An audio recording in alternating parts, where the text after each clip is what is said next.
ये मुद्री संकट में आपका साथ देगी, ये मुद्री संकट में आपका साथ देगी।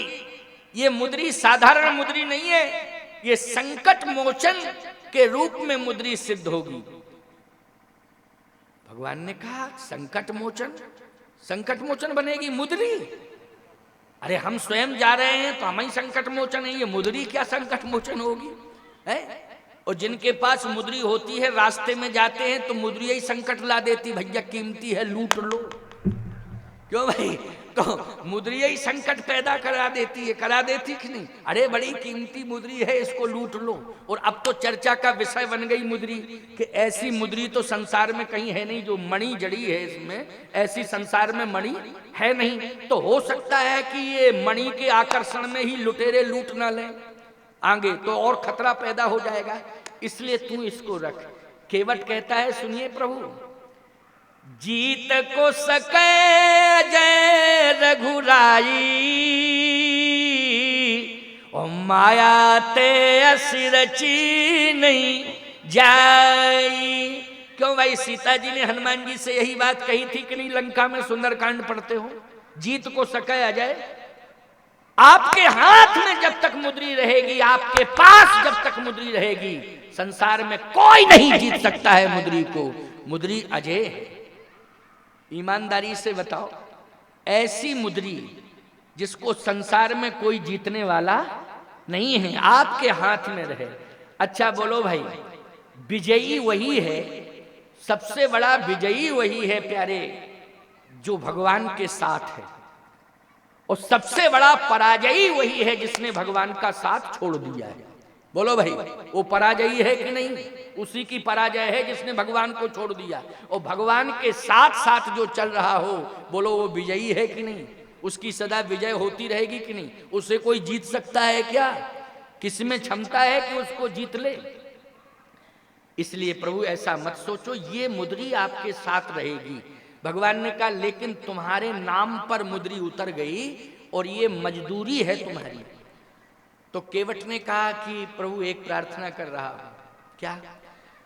कि अगर मजदूरी ही मान रहे आप मुद्री को, तब भी मैं आपको ही ये मजदूरी समर्पित कर रहा हूं। क्यों?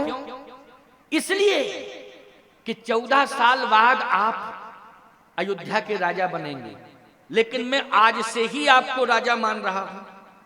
भले ही केकई ने राजा नहीं माना, लेकिन मैं तो मान रहा हूं कि आप राजा हैं। और 14 साल बाद आप सिंहासन पर बैठेंगे। तो 14 साल बाद राजा जब जाएगा, राजा बनने के लिए आप जाएंगे, तो राज्य सिंहासन पर बैठेंगे, तो राजा को राजकोष की जरूरत पड़ती है। बोलो पड़ती है राजकोष की जरूरत की नहीं? और क्या पता 14 साल बाद राजकोष में क्या मिलता क्या नहीं मिलता।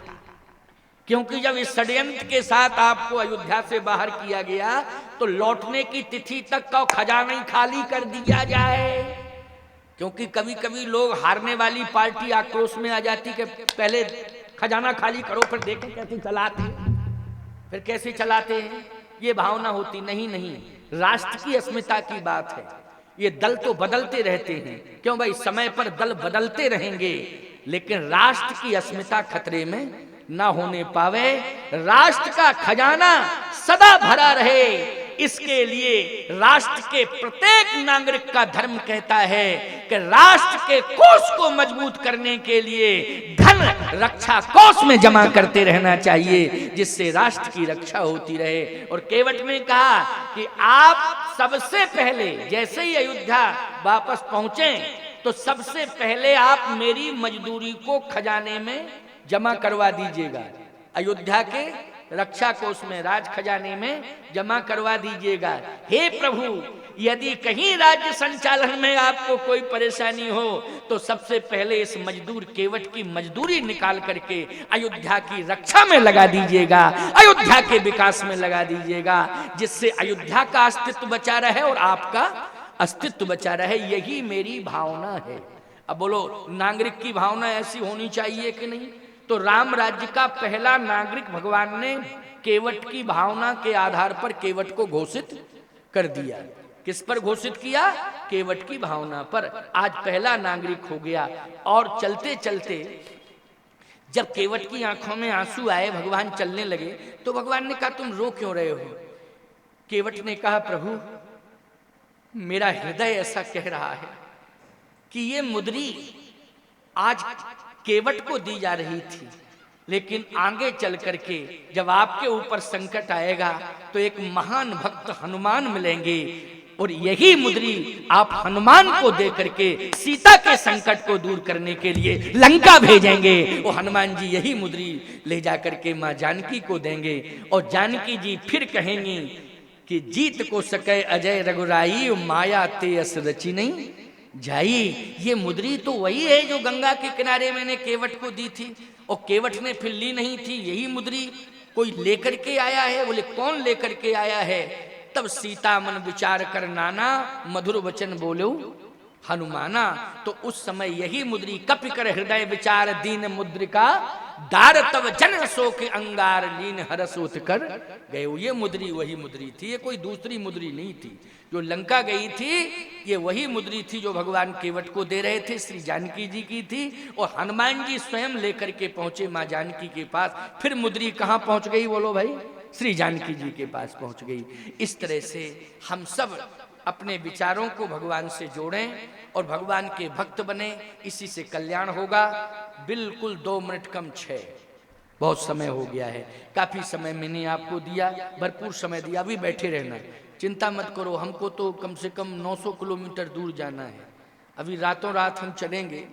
हमारा पुष्पक विमान रखा हुआ है मुंगेली में, बहुत बड़ी गाड़ी है, लंबी लेटने की व्यवस्था है उसमें, लेकिन वो वहीं रखी। यहाँ तो हम छोटी गाड़ी से जो आप लोग भिजवा देते हो उससे आ जाते हैं, लेकिन रात भर चलेगी वो हमारी गाड़ी, वो हमारा पुष्पक विमान रात भर चलेगा।